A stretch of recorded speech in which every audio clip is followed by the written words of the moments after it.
आणि यानंतर बातमी आहे राजकीय गोटातून। बातमी तिसऱ्या आघाडी संदर्भातली। मराठा आंदोलक मनोज जरांगे यांनी माजी खासदार संभाजीराजे छत्रपती यांचं म्हणणं खोडून काढलेलं आहे।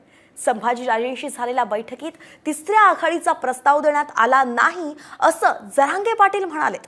तर संभाजीराजेंशी मराठा आरक्षणावरती चर्चा केली, मात्र आघाडीबाबत चर्चा झाली नसल्याचं जरांगे म्हणालेत। काल संभाजीराजे यांनी अंतरवाली सराटीत जाऊन मनोज जरांगेंची भेट घेतली होती।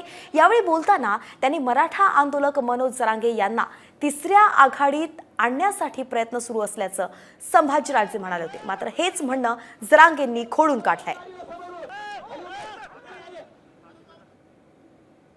मनोज जरांगे पाटलांनी भेटले मी आणि शेवटी गरीब मराठ्यांना न्याय मिळाला पाहिजे आणि जास्तीत जास्त सगळ्या लोकांनी एकत्र यायला पाहिजे की या महाराष्ट्रात इतका अन्याय व्हायला, लोक व्यथित आहेत व्यस्त आणि म्हणजे शेतकऱ्यांचे प्रश्न असतील, कामगारांचे प्रश्न आहेत, शिक्षणाचे प्रश्न आहेत, हे कुठेतरी सोडवण्यासाठी सगळ्यांनी एकत्र यायला पाहिजे आणि नुसतं राजकारण हा पायंडा पडत चाललेला आहे, त्याच्या पलीकडे विचार करण्यासाठी हा तिसरा पर्याय। दुसऱ्या आघाडीचा प्रस्ताव नाही केला आणि चर्चा झाली आणि हे मी त्यावेळी सांगितले, कारण ज्यावेळेस आरक्षणावर चर्चा होती त्यावेळेस राजकीय चर्चा होतीच आणि ते त्यावेळेस आम्ही तुम्हाला सांगितलेलं पण आघाडीच्या बाबतचं असं काय नाही।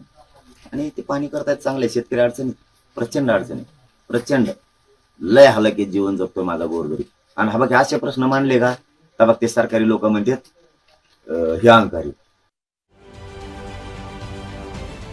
महाराष्ट्रातील सर्व बातम्यांचे विश्वासार्ह व्यासपीठ,